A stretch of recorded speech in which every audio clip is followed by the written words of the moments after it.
Muito boa noite a todos na bendita graça e paz de nosso Senhor Jesus Cristo, cuja graça e paz, os nossos votos diante de Deus, é que eles sejam derramados a graça e a paz abundantemente no seu coração, na vida da sua família e de todas as pessoas que te cercam.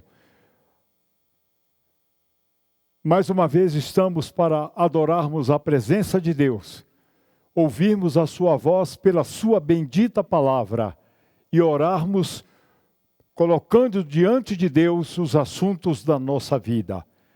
Vamos orar ao Senhor pedindo a Ele a sua bênção para estes momentos em que estaremos juntos aqui adorando a presença do Senhor? Oremos.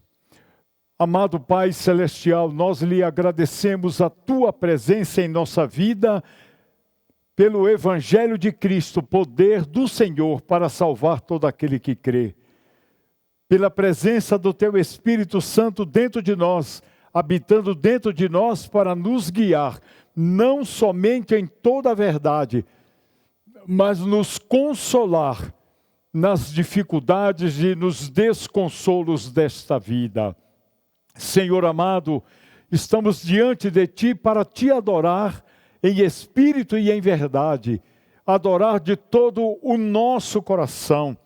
E o que lhe pedimos, Pai amado, é que Tu recebas o nosso louvor, que Tu recebas a nossa adoração, e que quando Tu falares pela Tua palavra, o Teu Espírito nos dê sensibilidade para abrirmos a nossa mente e o nosso coração, para que nenhuma verdade da Tua palavra se perca.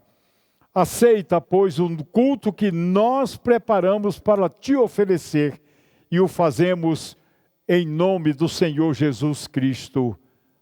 Amém, Senhor. Amém. Vamos adorar a Deus com cântico.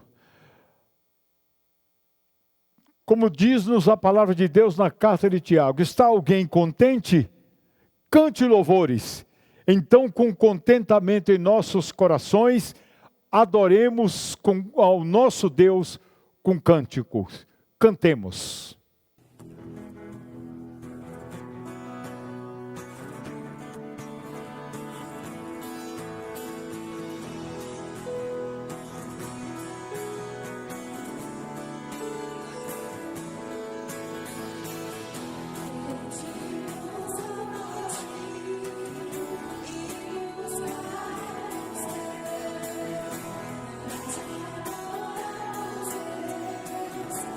It's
Muito bem, agora que acabamos de louvar a Deus, adorar a Deus com cânticos, vamos ler a bendita palavra do Senhor na carta aos Gálatas, capítulo 4, versos de 1 a 7. Abra lá a sua Bíblia, Gálatas capítulo 4, do primeiro verso até o verso 7. Assim nos diz a palavra do Senhor. Digo, porém, que, enquanto o herdeiro é menor de idade, em nada difere de um escravo, embora seja dono de tudo. No entanto, ele está sujeito a tutores e administradores até o tempo determinado pelo seu pai. Assim também nós, quando éramos menores, estávamos escravizados aos princípios elementares deste mundo. Mas quando chegou a plenitude do tempo, Deus enviou seu Filho, nascido de mulher, nascido debaixo da lei, a fim de redimir os que estavam sob a lei, para que recebêssemos a adoção de filhos. E porque vocês são filhos, Deus enviou o Espírito de seu Filho aos seus corações, o qual clama, Abba, Pai. Assim, você já não é mais escravo, mas filho, e por ser filho, Deus também o tornou herdeiro. Meus amados e queridos irmãos do Senhor Jesus Cristo e minhas irmãs, é interessante sabermos que a lei exigia de todo judeu que para obter a vida eterna cumprisse as exigências predeterminadas por Deus na lei. Era esta a compreensão dos judeus.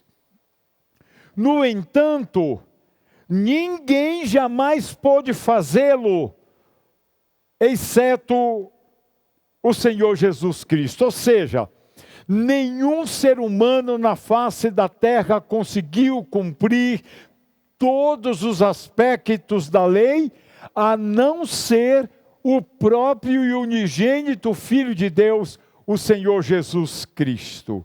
Até por isso, Deus usou o apóstolo Paulo para escrever na carta aos Romanos, no capítulo 8, versos 3 e 4, assim: porque aquilo que a lei fora incapaz de fazer por estar enfraquecida pela carne, Deus o fez, enviando o seu próprio Filho, à semelhança do homem pecador, como oferta para o pecado. E assim condenou o pecado na carne, a fim de que as justas exigências da lei fossem plenamente satisfeitas em nós, que não vivemos segundo a carne, mas segundo o Espírito. O que nós não podemos fazer para nos apresentarmos justos perante Deus, o próprio Filho de Deus, o Senhor Jesus Cristo, fez por nós em nosso lugar. Ele que era o Filho perfeito de Deus, preparando-se para consumar a sua obediência, não somente à lei, mas a toda a vontade de Deus para morrer uma morte redentora na cruz. Ou seja, ele se colocou na cruz para que nós não precisássemos ser crucificados. E ele também derramou o seu Espírito para nos dar poder em nosso empenho, em nossa decisão, nas nossas iniciativas de viver para agradá-lo em todas as nossas ações. É interessante que eu e você observemos que o Senhor Jesus Cristo, ele cumpriu as exigências da lei e instituiu em seu lugar uma aliança superior, como está escrito em Hebreus capítulo 7, versículo 22, que diz assim: Jesus tornou-se, por isso mesmo, a garantia de uma aliança superior. Meus amados, essa aliança não só dá ao crente salvo pela graça de Deus em Cristo Jesus a salvação de graça e pela graça de Deus, como também transforma sua vontade e o estimula a viver através das ações do Espírito Santo. Isso é uma coisa extraordinariamente maravilhosa. Quando Deus toma todas as providências suficientes e necessárias para que nós possamos viver de uma maneira absoluta, totalmente agradável ao único Deus vivo e verdadeiro, que pela graça nos ensina a viver embaixo desta graça.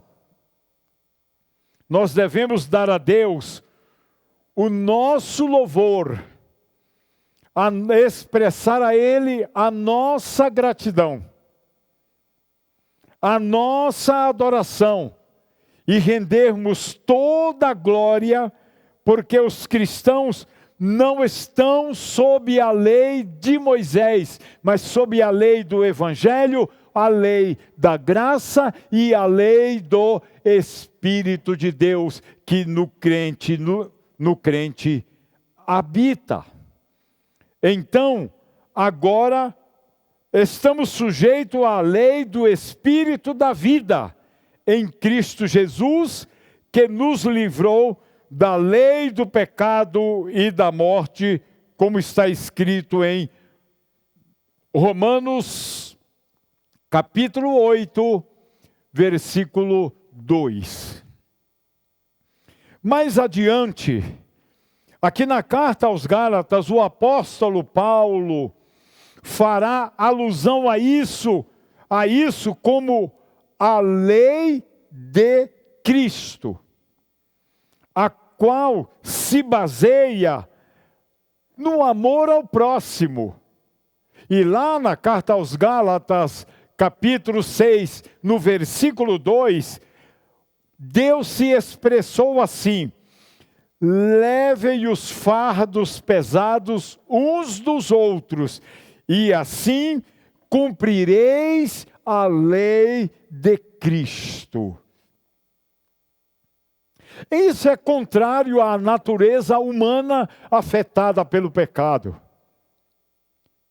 Nós gostamos que as pessoas carreguem os nossos fardos, as nossas necessidades, as nossas ansiedades, mas nós não gostamos e nem queremos fazer isso em contrapartida com aqueles que nos fez ou com aqueles que são colocados no nosso caminho para levarmos os fardos pesados, levarmos as cargas pesadas uns dos outros.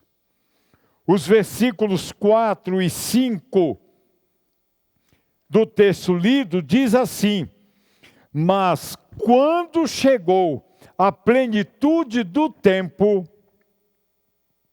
Deus enviou seu Filho, nascido de mulher, nascido debaixo da lei, a fim de redimir os que estavam sob a lei, para que recebessem a adoção de filhos. Então, Jesus veio ao mundo para resgatar aqueles que estavam debaixo da lei, escravos da letra da lei, ainda que muitas vezes renegasse ao espírito da lei. E a lei foi dada para proteger a vida, para proteger os relacionamentos com Deus e uns com os outros. Mas a lei passou a ser usada para punir o ser humano, para condenar o ser humano, para colocar o ser humano atrás das grades da lei. O uso da conjunção para, que acabamos de ler, nos versículos 4 e 5, principalmente no verso 5, vamos ler de novo aqui. A fim de redimir os que estavam sob a lei, para que recebêssemos a adoção de filhos. Então, o uso desta conjunção para, nesse verso 5, tem a função de uma conjunção que indica, que aponta para o efeito, para o objetivo e para a meta. E qual era o efeito? Qual era o objetivo? E qual era a meta? Nos tornar filhos, ainda que adotivos de Deus, com todos os direitos, com todas as bênçãos e com todos os privilégios. Também é mencionado no texto o verbo resgatar, redimir, que já ocorreu no capítulo 3, que já mencionamos aqui. Isso pertence ao jargão comercial e por muitas vezes dá a ideia de compra, de aquisição. Ou seja, vai lá, pega aqueles que estão presos, prisioneiros da lei, e resgata através de uma compra, paga-se o preço e liberta aqueles que estavam presidiários. Foi exatamente isto que nosso Senhor e Salvador Jesus Cristo fez. Ele resgatou, ele redimiu com o sacrifício dele na cruz aqueles que viviam escravos da lei, sob a lei, embaixo da lei. Eu quero pedir a você, se possível, voltar ao capítulo 3 e ler comigo aqui o versículo 13, que diz assim: Cristo nos resgatou da maldição da lei, fazendo-se Ele próprio maldição em nosso lugar, porque está escrito: maldito todo aquele que for pendurado em madeiro. E aí, relendo de novo o versículo 5 do capítulo 4, a fim de redimir os que estavam sob a lei, para que recebêssemos a adoção de filhos. Percebeu a conexão entre o capítulo 3, versículo 13 e o capítulo 4, versículo 5? Ambos falam de resgate, ambos falam de redenção. E foi exatamente o que nosso Senhor e Salvador Jesus Cristo veio fazer. Portanto, nesses dois versos, capítulo 3, verso 13 e capítulo 4, verso 5, Paulo declarou que Jesus libertou da maldição da lei e da lei em si mesmo, na pessoa de si mesmo. O apóstolo Paulo devia ter em mente, sobretudo, os cristãos judeus, pois anteriormente eles estavam sob a lei. E não só sob a lei, mas sob a maldição da lei. Mas agora, por causa de Cristo, eles estavam livres. Porque nas próprias palavras do Filho, se o Filho vos libertar, verdadeiramente sereis livres.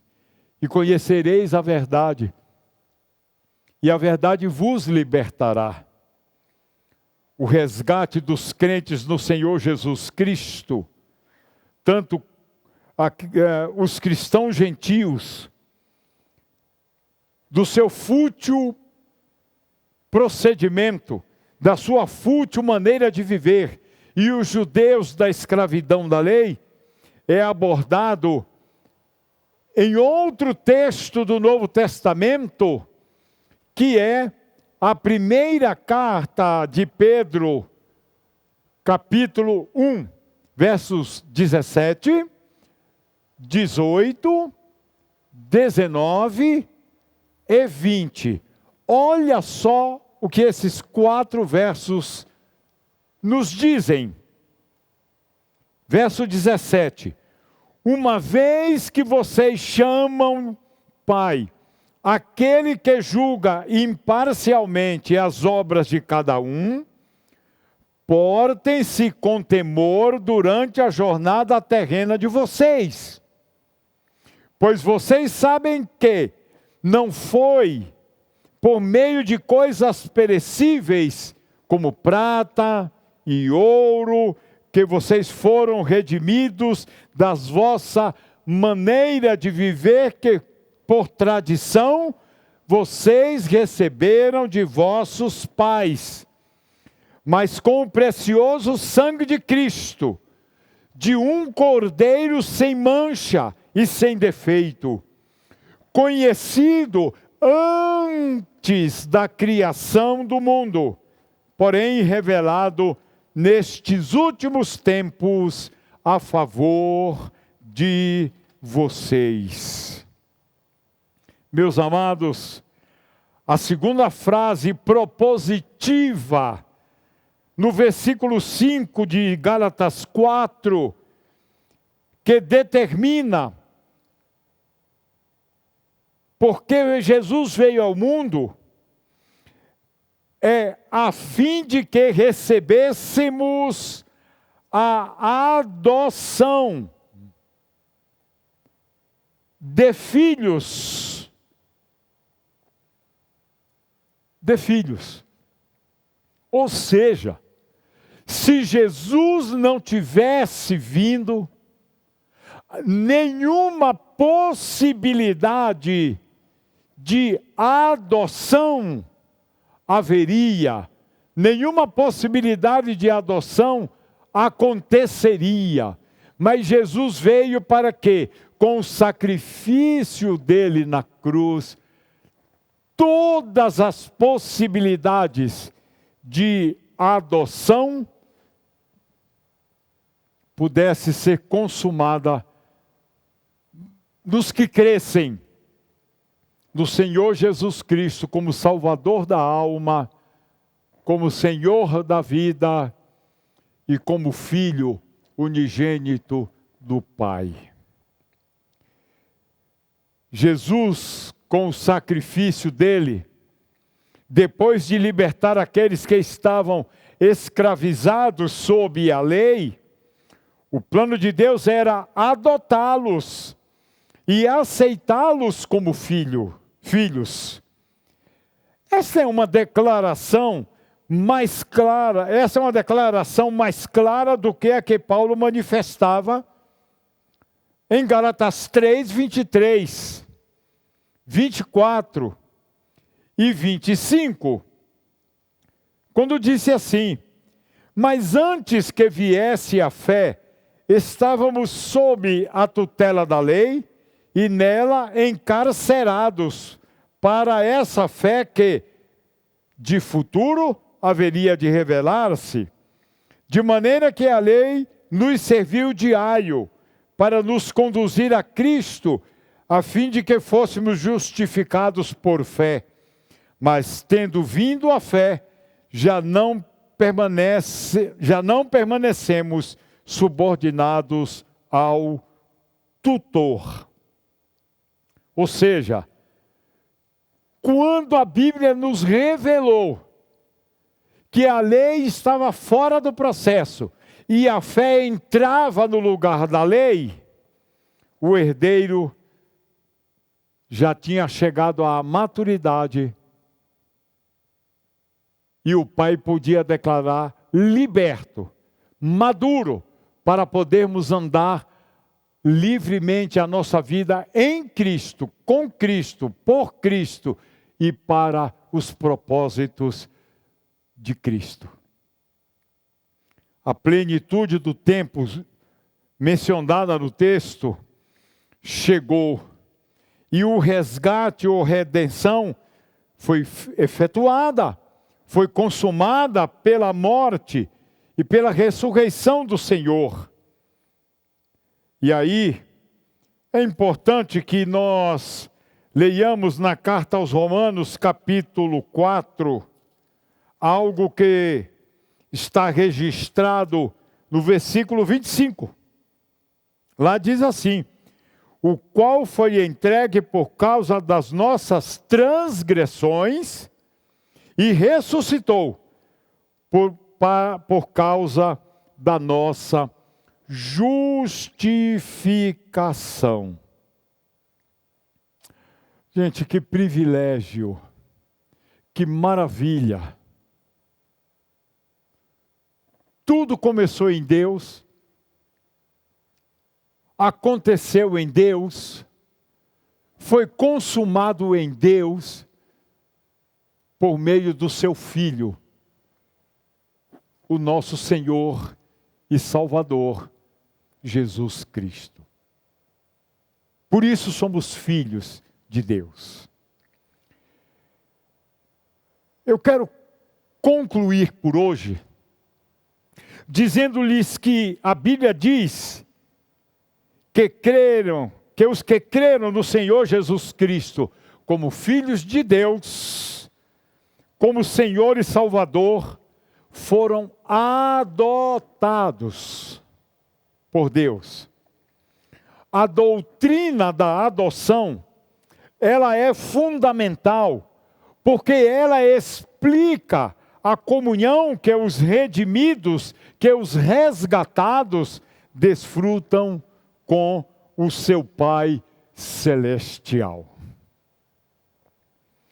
A graça que traz salvação não apenas transforma os seres humanos escravizados pelo pecado em servos de Cristo, mas também os transformam em membros da família de Deus. E essa adoção foi disponibilizada a todos, tanto judeus como gentios, mediante a fé em Jesus Cristo.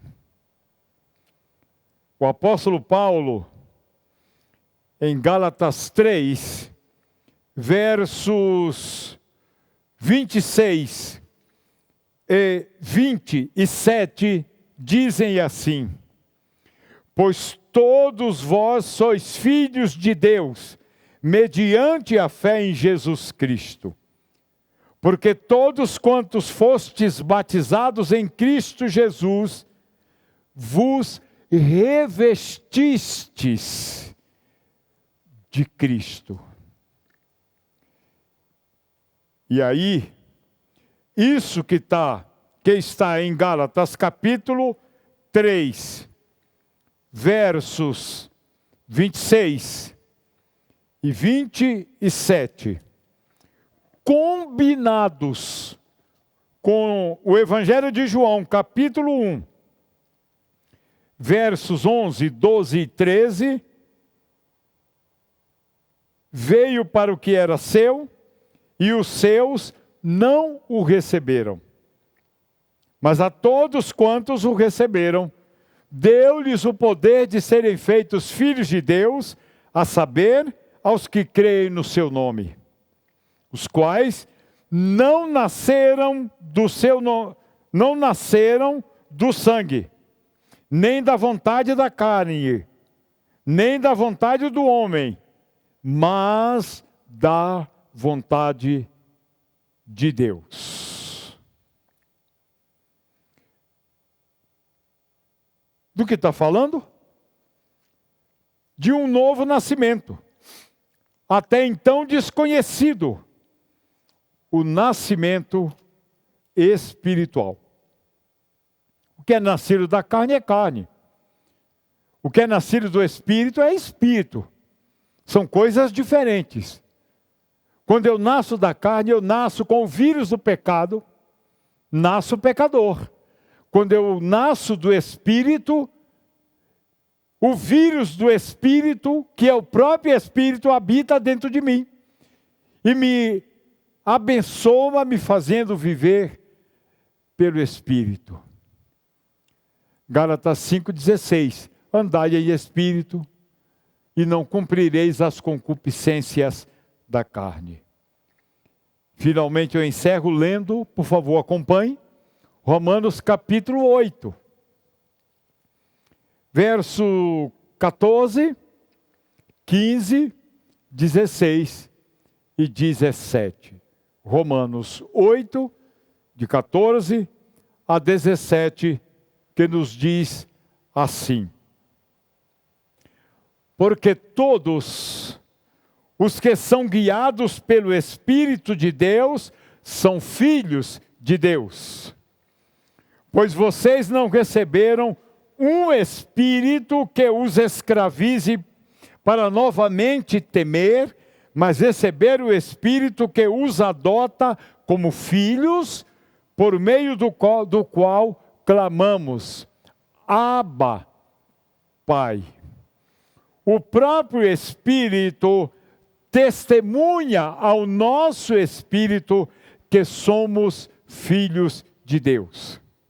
Se somos filhos, então somos herdeiros, herdeiros de Deus e co-herdeiros com Cristo. Se de fato participamos dos seus sofrimentos, para que também participemos da sua glória. Oh, glória! Louvado e bendito seja o nome do Senhor, que nos trouxe do reino das trevas e nos abraçou, trazendo-nos para o reino da luz, porque agora não somos só criaturas, somos filhos, herdeiros de Deus e co-herdeiros com Cristo da herança celestial. Que Deus abençoe essa palavra em seu coração. Vamos adorar a Deus mais uma vez com mais um cântico. Adoremos.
Ok, vamos agora dedicar tempo à oração. A gente tem privilegiado as famílias nesse momento de oração. Abra a oportunidade para as pessoas que estão com você aí compartilharem motivos de oração, assuntos para a oração. Você anota todos eles, depois você faz os seus motivos, anota, repete para que todos lembrem e deixe que cada um, desde o menor ao maior, faça a sua oração. Seja qual for o assunto, qual for o motivo. E aí depois você que está conduzindo este momento, encerrará os motivos de oração, os momentos de oração e o culto dessa noite aí em seu lar. Os meus votos e os votos da IBV Nova é que você fique na graça, fique na paz, viva embaixo da graça de Deus o tempo inteiro. Que Deus te abençoe no restante desta noite, abençoe o seu descanso, e amanhã, se convida você estiver, viva para a glória de Deus. Tenhamos todos uma noite abençoada. Tchau.